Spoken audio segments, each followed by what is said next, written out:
Hello and welcome back to the Which Bookie YouTube channel. I'm joined once again by horse racing analyst Will Smith. Myself, Dave Young, and Will Smith will be going through all 3 days of the Aintree Festival, but not in this video. We'll be breaking them up. Today's video is just about day one, Thursday. We're recording this the afternoon after declaration, so as early as we can get this out. Some really good action to get stuck into, Will. A couple of races I wouldn't have a strong opinion in at this stage, but of course there's time for that to change. Our tips will be available on the whichbookie.co.uk website. There will be a link for those in the description. We do get some of them up the day before racing, but they'll all be up there by the morning of each day's racing. So with 3 proper good days of racing at Aintree, there's hopefully going to be plenty to get stuck into, Will. So you've calmed down after Cheltenham, feeling all refreshed, the sun's shining and Aintree's on the horizon. How does it make you feel like getting to the start of this week? Yeah, it's different, isn't it? A lot different to Cheltenham. It feels like it's a marathon. You know, every angle's been covered, everything's been talked about, and almost actually getting to the meeting is a bit of a relief. And then you can sort of pick your way through it. With Aintree, it's like everything's fresh, isn't it? You look at the cards, you look at things where horses are likely to go. You know, you've got multiple entries. There's no real fuss about, you know, is so and so going to go here? Is so and so going to go there? You can actually just approach it with a bit of a fresh mind. The weather obviously, you know, helps all of that as well. For sort of consistent ground conditions, you would imagine there'll be watering plenty, you know, to make sure that it's good to soft, really. But at least we know it's going to be, you know, around about that kind of area. So yeah, some certainty and plenty to look forward to. Absolutely. And everything's better when the sun's shining. You think of Cheltenham, especially after the first day. I woke up Wednesday morning, looked outside my hotel window and it was snowing. Like everything that could have happened Cheltenham week happened, didn't it? But hopefully there's been enough time now between it that it's been sort of left in the park. Was definitely a strange week in Cheltenham this year, but maybe it's probably a bit more humbling than it has been in the last few years, because it has always felt, I don't want to say easy, because that's a terrible way to describe gambling, or not necessarily gambling, but horse racing analysis, is the fact that it's never that easy and you can't take it for granted. But Aintree looks very good. So we'll crack straight on, Will. The Manifesto Novices Chase opens the card. Grade 1 over 2.5 miles. So with the fact that we didn't have the Turners at Cheltenham, I mean, I was hoping, and I think we have got it, I was hoping we'd have quite a good race here this time around. We've got Django Bay heading the market at 11-4. Impere Pass is actually vying for favouritism. Top price 130, but he's as short as 11-4 as well. Croke Park's in here, top price 4-1, but again, he's as low as 11-4. Gidley Park's in there, 13-2 top price, 4-1 bottom price. Rubaud's 7-1 lowest and 12-1 highest at the moment. And then it's 16-1 bar with the Kaluki Kid, Boomborn, Mark of Gold, Facile Mode sat in there. So, I mean, Will, I'm really keen to know your thoughts on this one, because Django Bay was maybe the beneficiary of I say maybe, he was the beneficiary of Madgeborough's mistake in that article.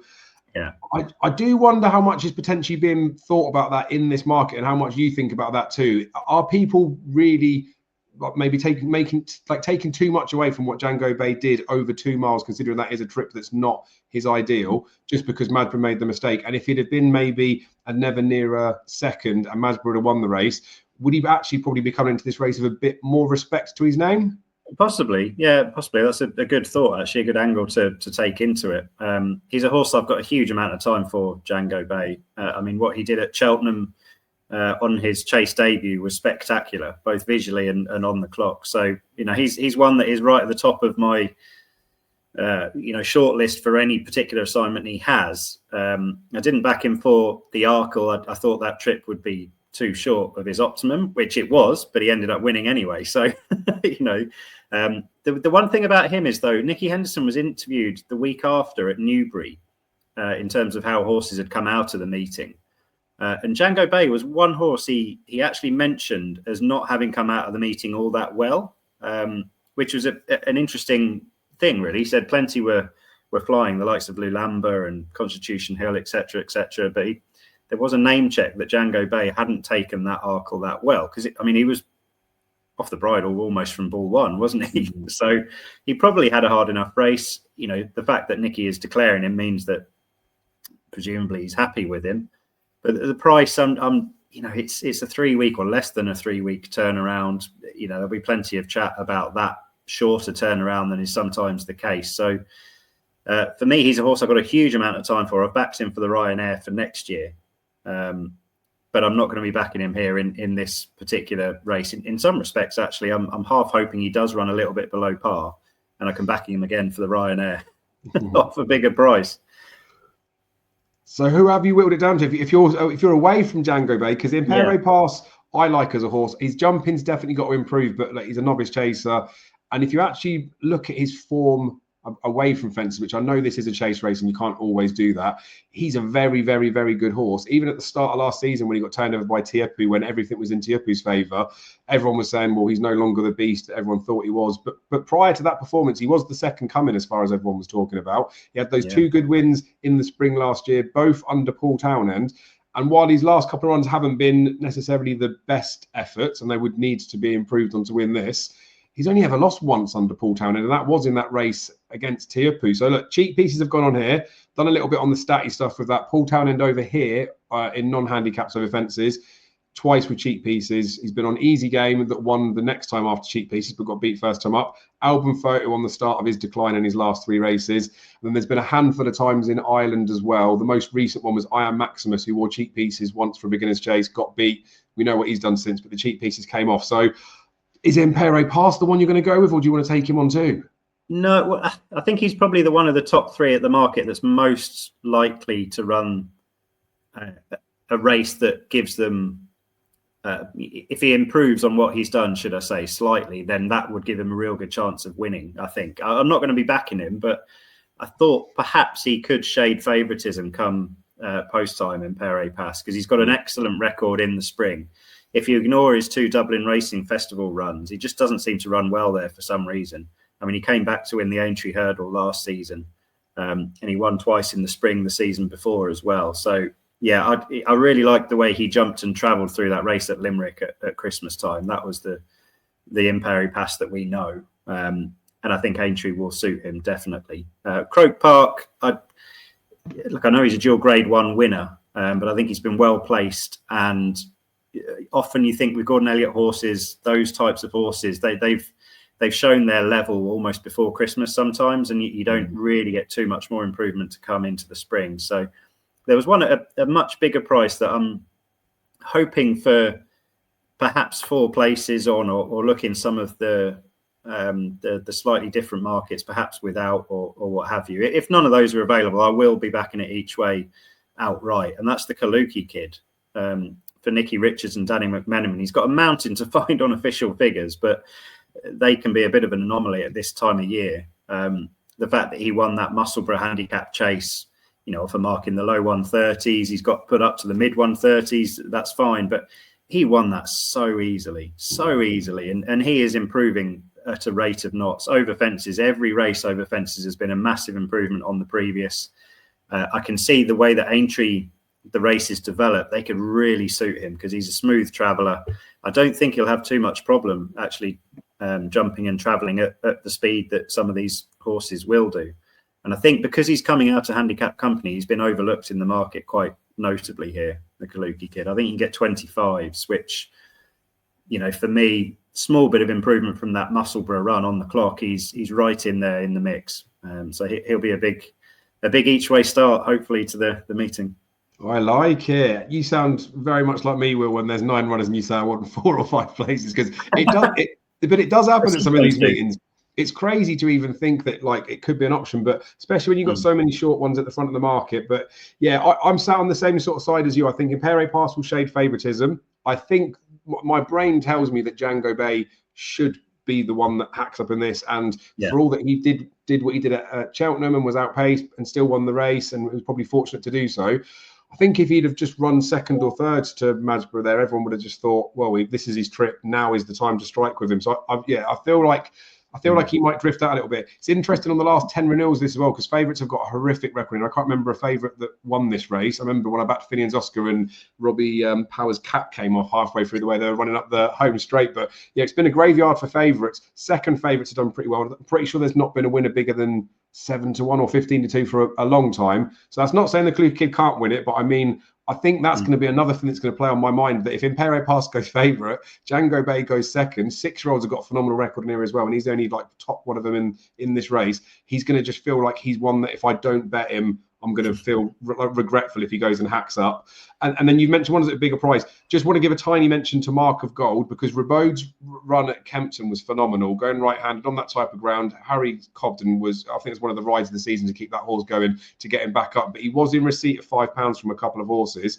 And I just couldn't believe the price discrepancy between Mark of Gold and Rabaud. I think sometimes it gets to these meetings and it's just not a big enough name of a horse or a big enough name of a trainer that could do it. So I think we're both in the same sort of thought process, Will, that markets maybe got it about right. They're probably both a little bit short. Everything at the front's probably got maybe a question mark around it. So maybe we're just looking for something at a price for the sake of it. But it looks like a really, really good race, doesn't it? I think if I had to have one single bet, I think I'd probably want to side with Django Bay if he doesn't end up favourite, which sounds a strange thing to say. Yeah. You can't discount Gidley Park as well. That was really good what he did at Windsor. Sorry, really, really good. He had his issues after that. He had some kind of issue which kept him away from Cheltenham. But he's a horse with massive ability as well. 100%. And really it does feel a little bit like that, doesn't it? Especially like if Django Bay doesn't run up to full standard, I think you can really put a bit of a blanket over quite a few of the horses in this field, and the prices wouldn't suggest that the ones at the back of the market have got any chance, but I think they do come into it. Right. Yeah. And he's the only one that went to Cheltenham, Django Bay. All of the others they're coming here fresh without having gone to Cheltenham. So could pay dividends, couldn't it? I mean, we'll find out. But that's only race one, Will. Right. I was going to try and not waffle as much, but we'll give the good races the time that they deserve, and not to be rude to the bad races, but there's a couple of races we have little to say on, so we can slide through those quite quickly. One of them now is the Juvenile Hurdle, Will. I don't want to say flabbergasted, but and I don't want to say frustrated. Basically, when I was looking at this race, I think many people would have been in the same view. Even if Hello Neighbour would have run, Lady Vega Allen would have run, and Alhambra would run, Alhambra should take a step forward from the Cheltenham run. Was supposed to potentially have a prep run before it went there. He's still on the steepest upward curve. Beat everything but Poneros. Probably maybe got a little bit blindsided with that horse coming on the outside. Not that I think that he would have been able to beat him if Nico could see he was there. But all of that said, I thought Alhambra was an absolute good thing in this. Sorry, was 4-5. I was toying with short to anti-post, which I try and stay away from because it's bitten me too many times. Thankfully, this time I did. I just wonder with him, Will, I know we quickly spoke this morning a bit as well. I wonder if they're just going to go to Punchestown with him rather than save him for the 2 mile 4 on Saturday. But obviously, we'll find that out as we get declarations through. No, I think I've seen something from Nicky Anderson confirming he is going to run on Saturday. Crazy. Well, we'll leave that part out of it for the Saturday bit. But he's going to get his £10 in there, isn't he? But it's madness that if the ground was a problem, then running him over an extra half a mile makes me nervous. So basically, I was really keen on him for this race. If he is going to go in the race on Saturday, I don't know whether I'll be as keen on him in there, but we'll come to that when it comes to Saturday. We've been left with a nice enough race, I think, but it's nowhere near Grade 1 standard in my opinion. Put Your Hands Together was definitely good value for his win in the Boodles, I thought. Wendrock was a horse we talked about on the previews where his mark I felt was harsh. I thought he'd get high 120s. And if he'd have got that, I think he would have been right bang there. He was one of my biggest eye catchers from the Cheltenham Festival.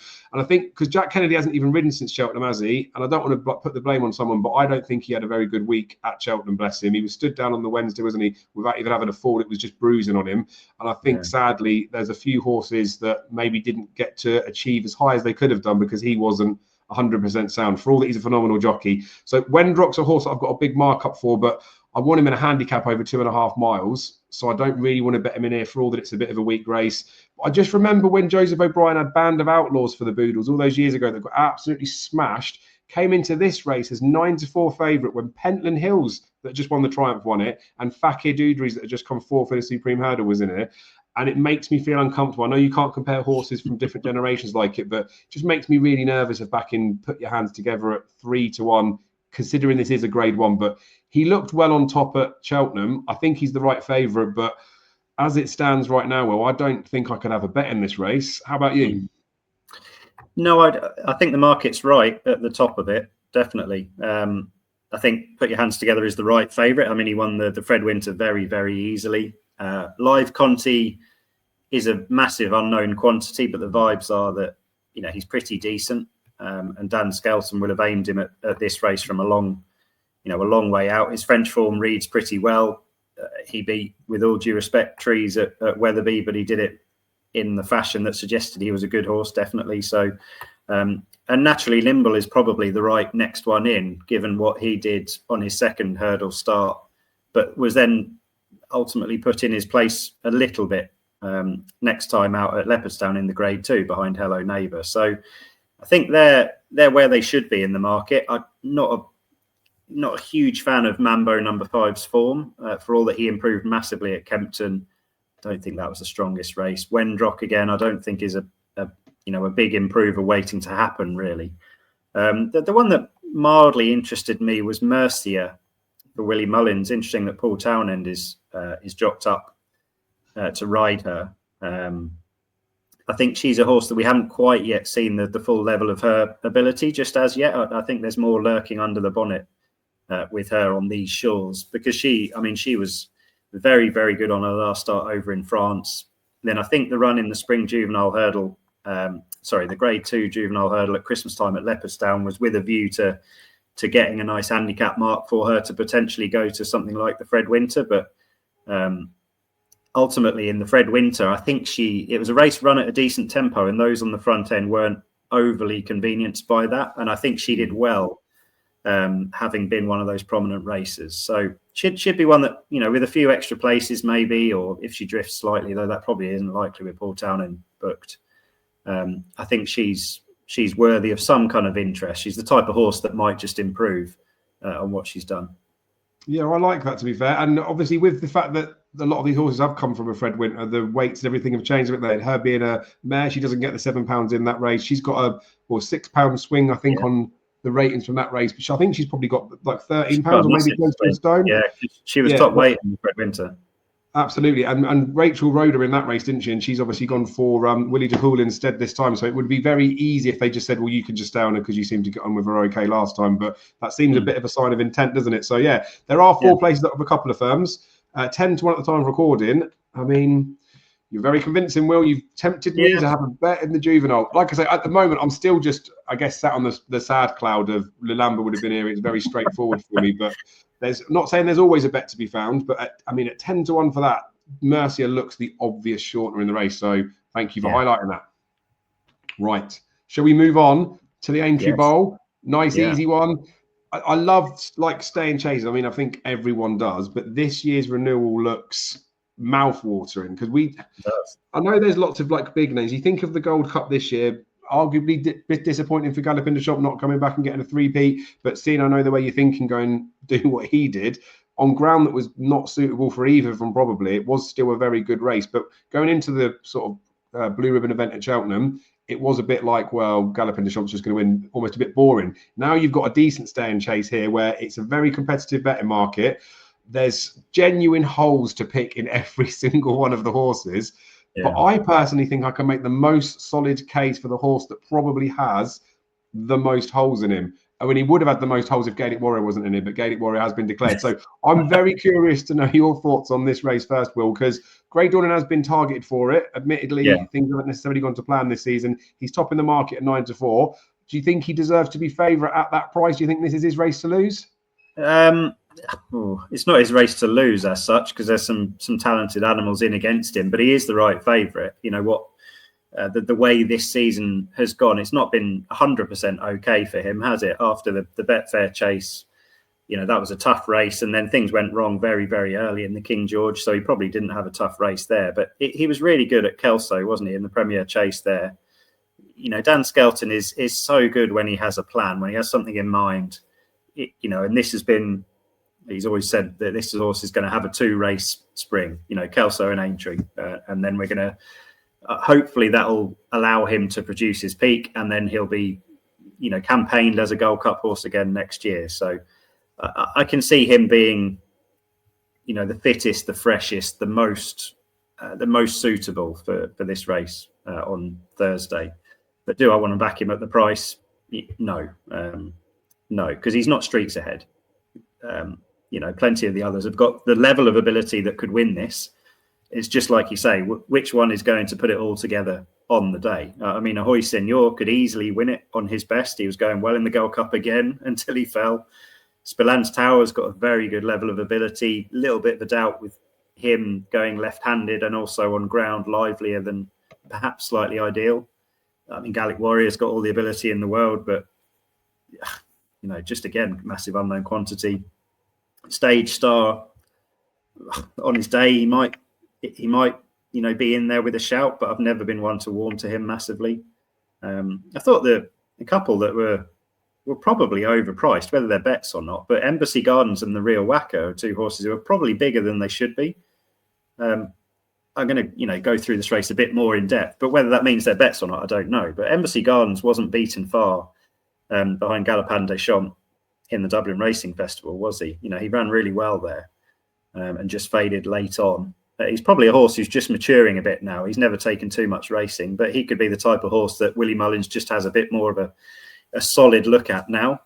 And the Real Whacker in this type of race, decent ground around a flat track, he could really run well for a long way as well. So probably two to, have a half a look at from an each way perspective, but no more than that. I like it. Well, as it stands at the moment, Will, there is a firm with only 8 runners offering 4 places. So there's all sorts of opportunities to have a small token each way on both of them. It really is a fascinating race because every horse in the race, even Jello, for all that, left hand is probably not his preference, he's definitely got the ability within him and he's improving. Like there is no shock winner of this race if any horse goes and lands it.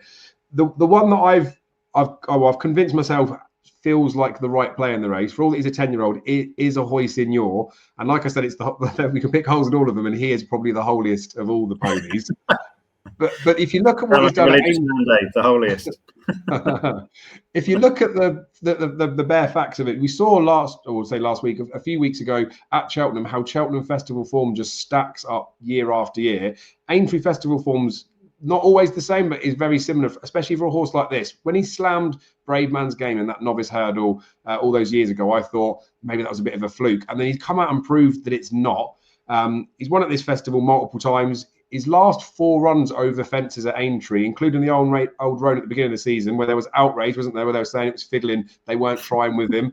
He got RPRs of 169. He's had 2 170s, I think, and then a 168. Nothing in this field's even done those sorts of numbers yet.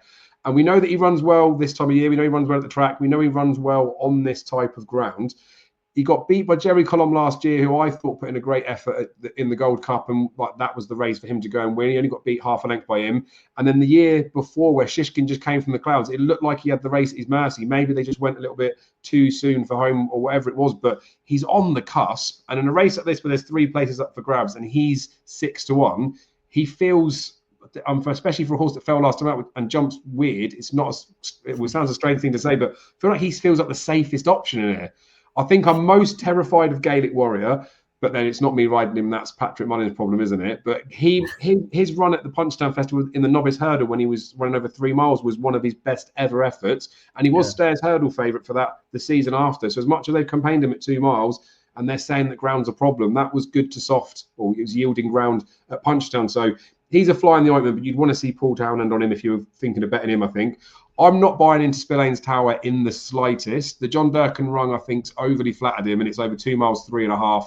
This is much further, and I don't think he even got home at Kempton. I know they said he didn't travel. There could be excuses, but I feel like he's better forms over a shorter trip. And I do really like Grey Dawning, but I don't think the form from last season really stands up. I thought his run behind Royal Pagaille was very good in the Betfair Chase, but then Royal Pagaille is just no sort of a horse this season since then, which is probably a bit of a harsh criticism to make. But he has unfortunately disappointed this season, even though it's not necessarily all his fault, Grey Dawning. So I think he warrants being favourite. He's the one I'm most worried about. But at 6-1, I think a Hoisin feels like the most sensible bet. He would never be a horse I'd want to get right stuck into, but he's just, I feel like the most obvious horse. You can just see this place being, like the race being replayed many, many times, and you can just see him tanking in there where a few horses have made mistakes. They're out the back. So he feels like the right one. Very exciting and very competitive race. I mean, imagine you managed to pick the winner of the first 3 races, Will. That would pay some sort of dividend. But it does get easier. We move on to the Aintree Hurdle. We've got no brighter days ahead.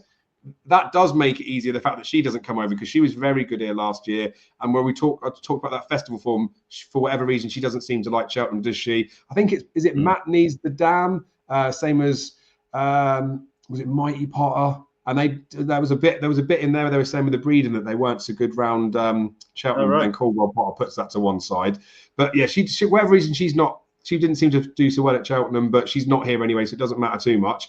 I would just say that Constitution Hill, when he won this race a few years ago now, or a couple of years ago now, I thought was the first time I'd ever seen him run, and I thought he's beatable, because when Nico de Boinville was cruising on him and Sharjah was never really getting that close, but he did ask Constitution Hill to pick up, I don't think he really picked up. And that was around a window when people were saying he's a future Gold Cup horse. They've kept him back at 2 miles, and I know he's had his issues, but I've watched that replay back quite a few times, but more recently, I noticed just how well he jumped that day at Aintree, like literally flicking the top bar. He was the most polished and most perfect 2 mile speedster hurdle you've ever seen, and he is not that horse anymore over hurdles.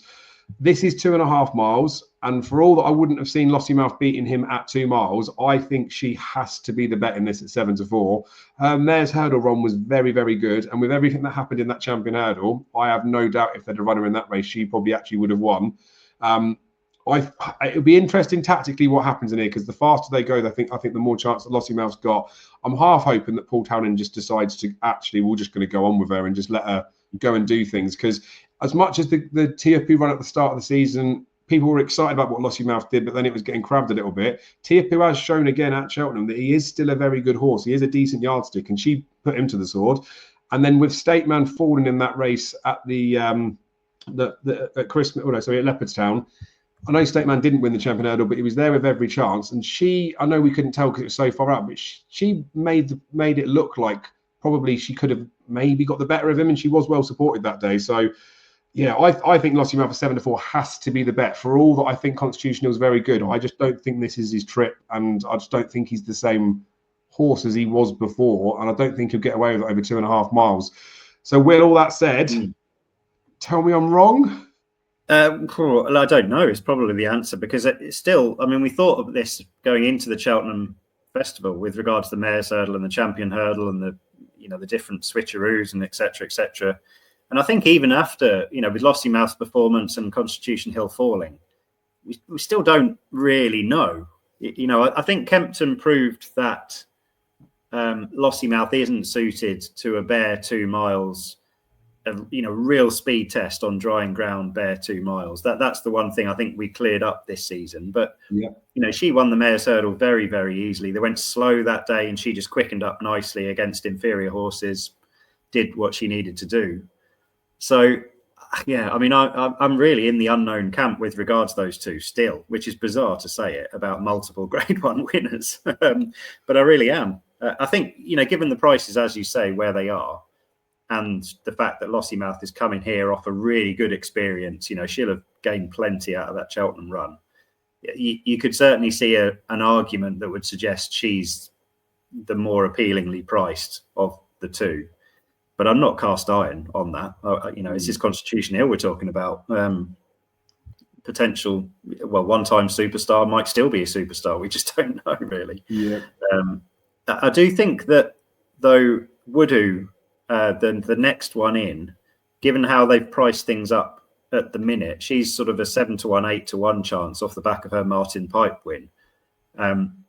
Now, I think the discrepancy between her and Take No Chances, notably, who's around about 40-1 in places, that's just way, way too big. I think they're very, very similar horses. Take No Chances ran a cracker in the Mare's Hurdle. The slow tempo wouldn't have suited her that day. I think that they should be really, really closely matched in terms of price. I think on ability, they're very, very similar horses.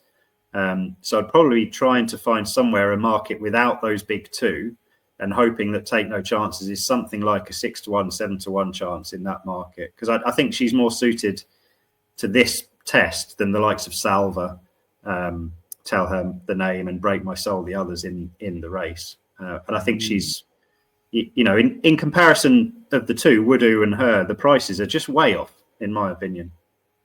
Yeah, that's valid. I like the way you're thinking with that one as well, because Woodoo, we both said it when we did the preview, we didn't have a lot of time for her for that Martin Pipe. Gordon was very bullish about her in a lot of his preview-y type stuff, and she did win with bundles in hand for that day. And she's obviously, unbeaten over hurdles now, I think she isn't she? She's like, she is improving at the rate of knots.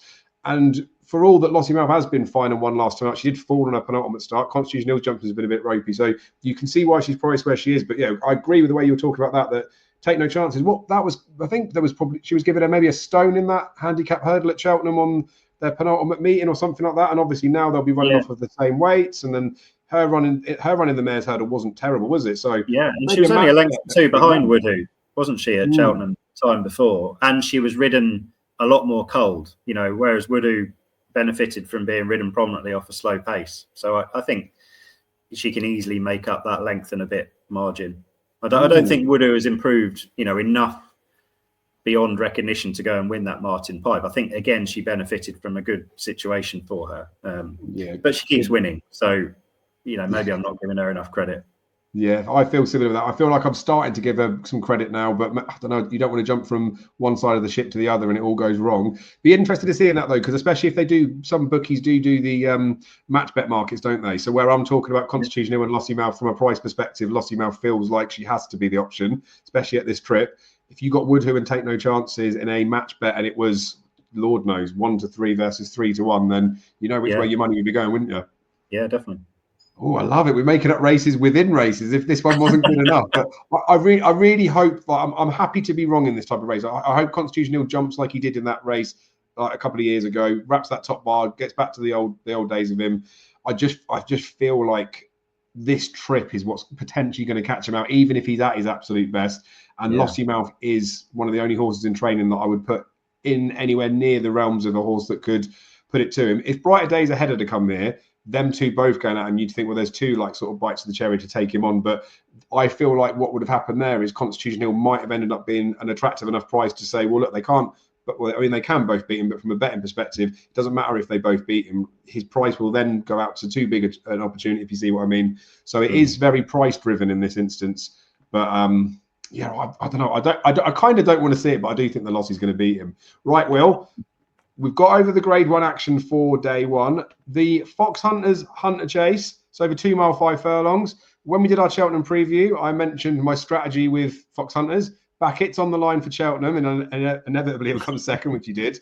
Back him again at Aintree, so get our money back, and then back him again at Punchtown, and he's not here. So my work on the race is done. I do like this race. The last, I mean, I've had a couple of goes in this, but I remember back in Cat Tiger when it got beat by Late Night Pass a few years ago, and I don't know, there was just something in me doing that, feeling like I'd made a mistake in this type of race by not going for the horse that's like nice and gutsy and sort of, I don't know, like I don't mean rude to David Maxwell, but like a better jockey. Because I feel like it does come down to those fine margins of this. You get a massive field, but I do feel like there's only a few horses that can win. And I think the market speaks attractively of the horses' chances. I know we've had a couple of big price winners in here as well, but yeah, it's not a race that I think I'd ever get involved in unless I fancied something for it, you know, a little while out beforehand. So, I mean, it potentially could be a good bet in heat. Is there anything you might be interested in? Not massively, no. It's a race I might have a bit more of an in-depth look at over the next couple of days, because it is a good race. You know, some of these, invariably, historically, the race hasn't been all that classy, has it? But we've got plenty of horses in here who could still mix it in handicaps off their respective handicap marks. You know, so it'll be a good race, definitely. I think the one thing that sticks out to me, just from a very instant, brief look, is Benny's King, last year's runner-up. It'd probably be a place bet, you know, in the race for me. I think he's 12-1, 14-1.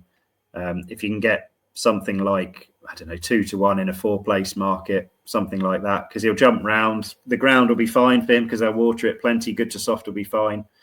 He might well be a small place bet, but at this stage, not a huge amount.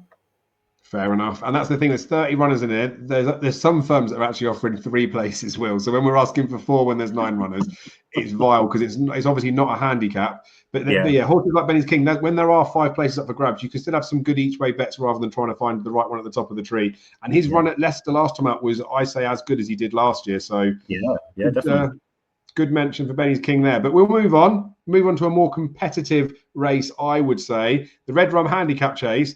And I want to say thankfully, but the max field for this race, Will, is 18 runners. We have only got 14 in here. But I think that helps me in a race like this because it's normally filled with, especially these 2 mile handicaps, they're normally filled with horses that we've had some sort of affiliation with at some point in their career. And you start to look through it and you almost become too forgiving of too many horses in here.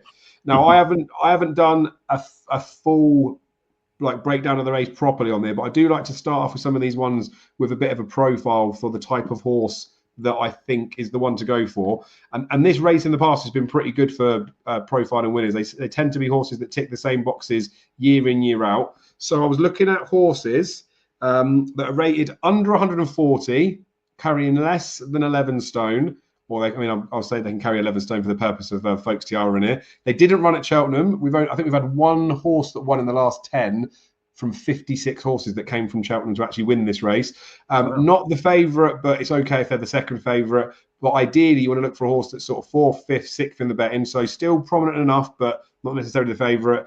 And has an SP under 12 to 1. So again, relatively well fancied. And he's aged 7 to 9. So the few that came out on this one, Folks Tiara, that's Henry de Bromhead and Rachel Blackmore, likes the ground, doesn't have a very good record at this time of year. It has been a bit of a summer horse, but it might be the case that is because of the ground that the horse likes.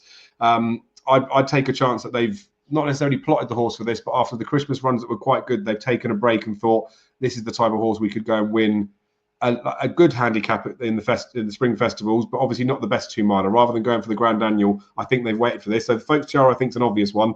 Petite Tonnerre is impossible to catch right at the best of times. I feel a little bit sorry for John Joe O'Neill Jr. who's riding him again, because 19 times he's ridden him, and the only time he ever won was the first time he sat on him. Now this horse did win on his penultimate start. That was under Richie McClernand. He fell, or he's brought down recently behind Brookie when he was fancied to sort of follow that up at Doncaster. That was under Kevin Brogan, I think. But he was back like he wasn't going to lose last time. If he had have won that, his mark would have gone up. And I go back to right at the beginning of this season, I talked about Hoisinho in that old Roan Chase. When Petit Tonnerre ran behind Imperial Saint at the start of the season, when that horse was very well handicapped, I thought Petit Tonnerre was really eye-catching. He'd been bet like that was a day for him to go in, and it just didn't quite come out. I just don't think he was necessarily given the best ride that day. He's only rated 125 then. He's a 7-year-old. He's rated 130 now. I've got no doubt in my mind, and I think most of us would agree, he probably has got the ability that means his mark of 130 looks workable. So I definitely give him a chance. And then the other one that's not completely ticking all the boxes because the price-wise is crazy, but he ticks most of them bar the price, is Galungalung. Or I don't even know that's how we say it. But he's got his mark from the Northern Circuit, which is something that I often look down upon because I feel like the Northern Circuit, and when you come down and race against the big kids, you're probably a few pounds inferior just because you've achieved it in lesser class races. But he's interesting because at the start of this season, he was, I think, about 4 to 1 running in a handicap chase behind Dr. TJ Eckelberg, who's been doing lots of winning for Evan Williams on slower ground, albeit. But he's got about a stone swing with that horse now. And for all that he's a 9-year-old, he's very, very, very lightly raced. He looks like he might just be coming to hand.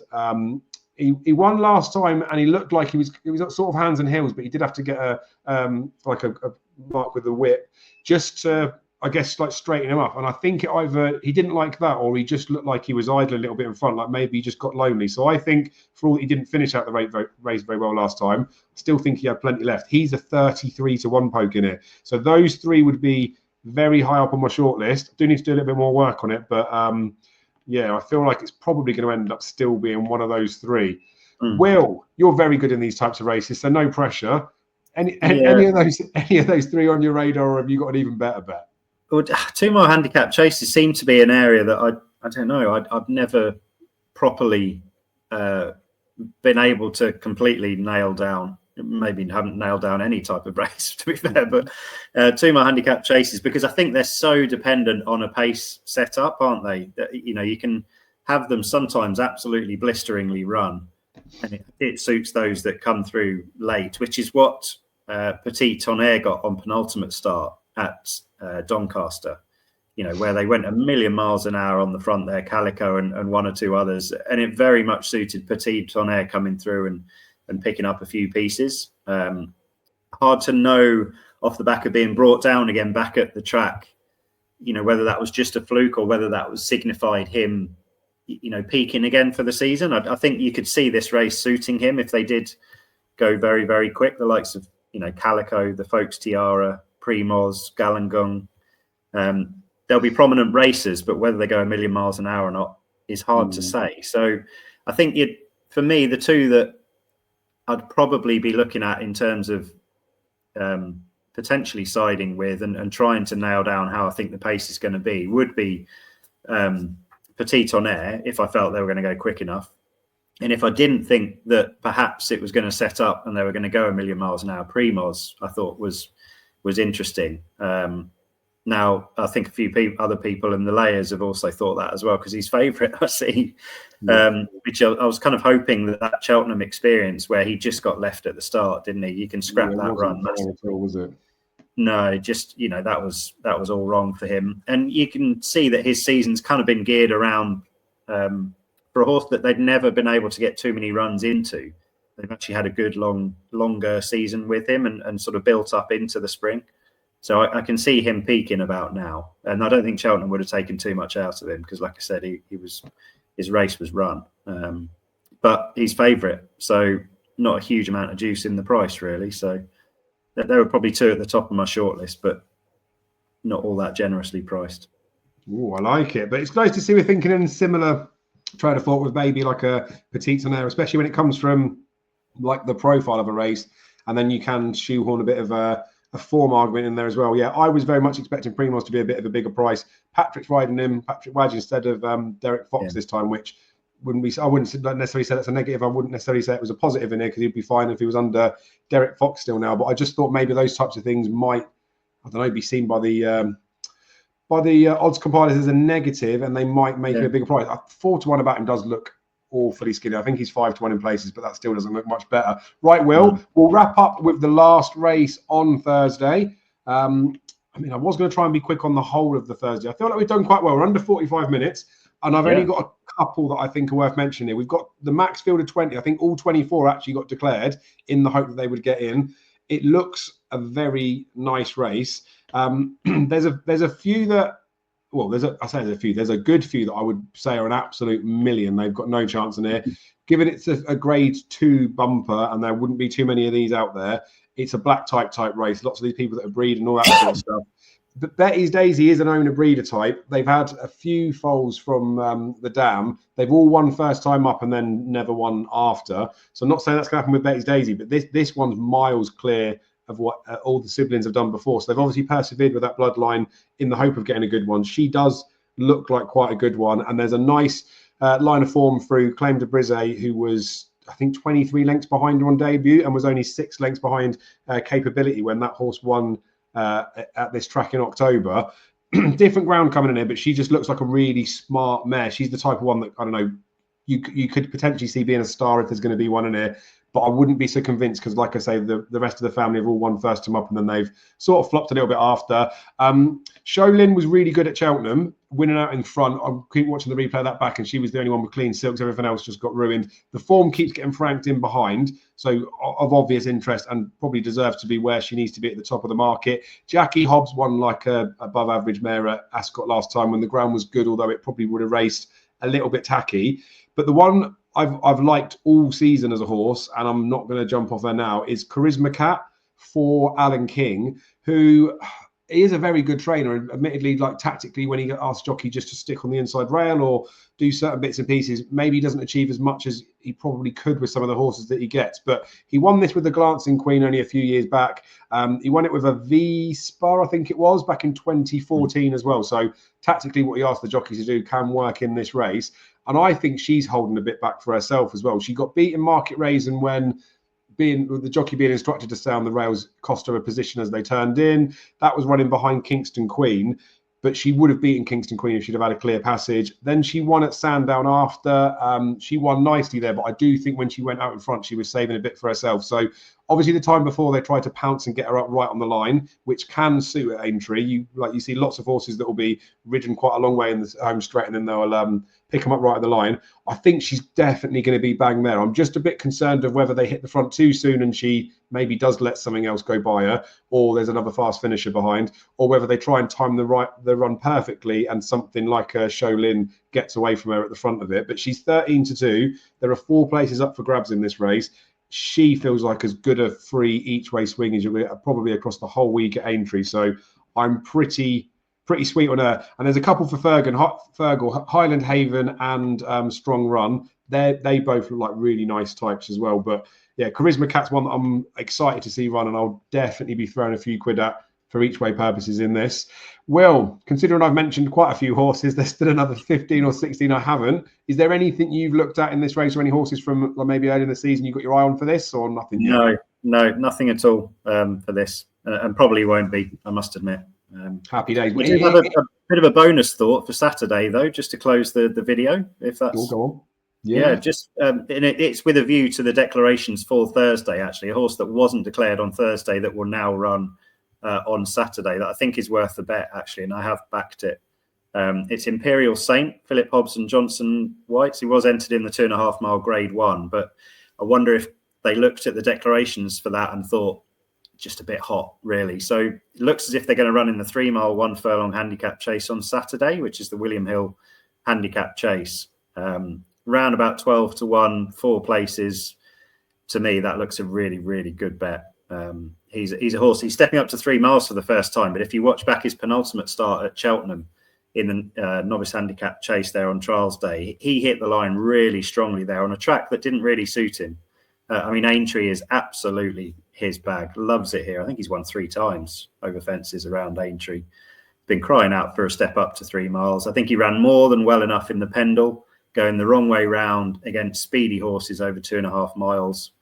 I think he's a really good bet. I see Mayertown is a very short price favourite, anti-post, but he also has an entry in the grade 1 over 3 miles on the Friday. So that race could suddenly open up if Mayertown went to the grade 1. And in which case, getting 12 to 1 about Imperial Saint, even if Mayertown was in the race, I'd be happy with that. But it could look half decent, I think, come declarations time. Yeah, definitely more than half decent if Mayertown comes out. Geez, that's a great shout as well. And that's the good thing with it, like those related bets as well, and the fact of when they get the entries and things like that. I'm going to have a little double on Petit Tonnerre and Imperial Saint, Annie posting that one then for the sake of that. Right, Will, I really appreciate your time as always on this one. We'll be back tomorrow to record Friday, and then we'll be back the next day to record Saturday. So we'll be getting all the previews out. Mentioned it at the start of the show, but there'll be a link in the description for the Which Bookie website where you'll be able to find out all our final selections for the 3 days at the Aintree meeting. We really appreciate your guys' support. If you could drop a like on the video, drop a comment with whatever your best bet is for day 1 of the Aintree Festival. If you can, make sure you subscribe to the channel if you're not already, and we will see you again very soon.